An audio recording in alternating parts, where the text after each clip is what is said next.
तो आज हम पढ़ेंगे अपने जावास्क्रिप्ट के ट्यूटोरियल में इफ़ एल्स स्टेटमेंट के बारे में पढ़ेंगे।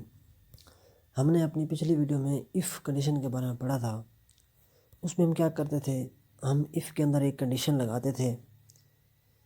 अब वो जो कंडीशन थी वो ये ट्रू होती थी या वो फॉल्स होती थी। यानी कि अगर कंडीशन ट्रू हो जाती थी तो वो जो स्टेटमेंट होती थी वो रन हो जाती थी, अगर फॉल्स होती थी तो स्टेटमेंट नहीं चलती थी। अब इस सूरत में इफ़ एल्स जो है ये क्या करती है, यानी कि पहले इफ़ था, अब हमारे पास इफ़ एल्स है। इफ़ एल्स का मतलब है अगर आपकी स्टेटमेंट कंडीशन जो है वो ट्रू होती है तो भी स्टेटमेंट चलेगी, अगर फॉल्स होती है तो भी स्टेटमेंट चलेगी। यानी कि आपको रिज़ल्ट ज़रूर मिलना है, या आपकी कंडीशन ट्रू होती है या फॉल्स होती है, दोनों सूरतों में। मिसाल के तौर पर एक हमने इफ़ लगाया, उसके अंदर कंडीशन लिख दी। अब वो कंडीशन ट्रू हो या तो होगी, तो वही उसके अंदर जो स्टेटमेंट ट्रू वाली है वो चल जाएगी। अगर फॉल्स होती है उसके बाद हम एक एल्स कंडीशन लगाते हैं। एल्स के अंदर जो स्टेटमेंट डालेंगे, जो अगर रिज़ल्ट कंडीशन फॉल्स होती है तो एल्स के अंदर जो स्टेटमेंट डालेंगे वो चलेगी। ठीक है, मिसाल के तौर पे हमारे पास वेरिएबल्स एक्स है इज इक्वल टू 15।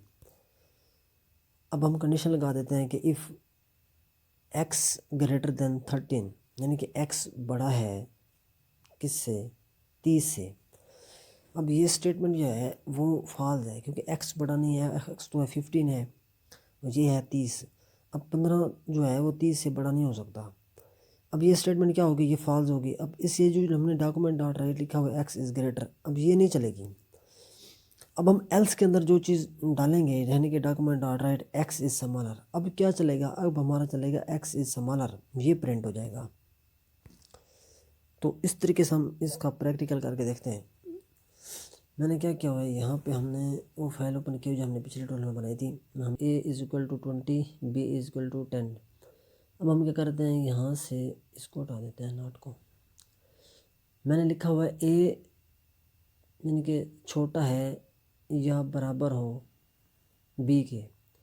अब a छोटा नहीं है, a तो बड़ा है। अब इसके बाद हम क्या करते हैं,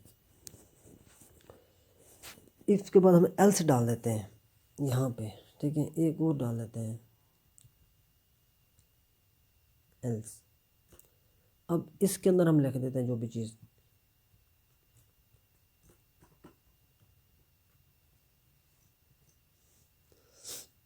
इसके अंदर मैं लिख देता हूँ कोई चीज़ स्टेटमेंट लिखता हूँ, इनके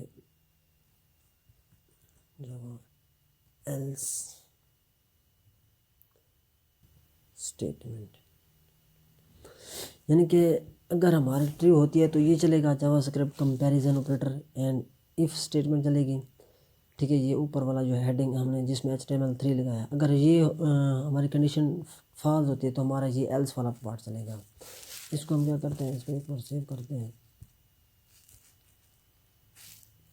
ये देखें, ये जावास्क्रिप्ट इफ़ एल्स स्टेटमेंट चल रहा है, क्योंकि ये फॉल्स हो गया तो हमारा ये चल रहा है। अगर ये ट्रू हो जाती है, यानी कि अगर हम इसको क्या कर देते हैं, मैं यहाँ पे इसको कर दूँ ट्रू, ठीक हो गया। अब ये क्या हो गया है, ये ट्रू हो गया है, यानी कि ए छोटा है किससे, बी से, या बराबर है। छोटा तो है ना, क्योंकि ये ट्रू हो गया है, तो ये हमारी स्टेटमेंट चलेगी। अब इसको सेव करते हैं, ये देखें वो स्टेटमेंट चल गया है। यानी कि हम इस एल्स के अंदर इस तरीके से करते हैं, यानी कि कोई ना कोई हमारा रिज़ल्ट जो है वो ज़रूर आता है। यानी कि या ये चलेगी या ये चलेगी, इन दोनों में से कोई ना कोई एक हमारी स्टेटमेंट ज़रूर ही चलती है। तो इफ़ एल्स जो है वो इस तरीके से काम करता है। तो तब तक के लिए इतना ही। Thank you, take care, bye bye.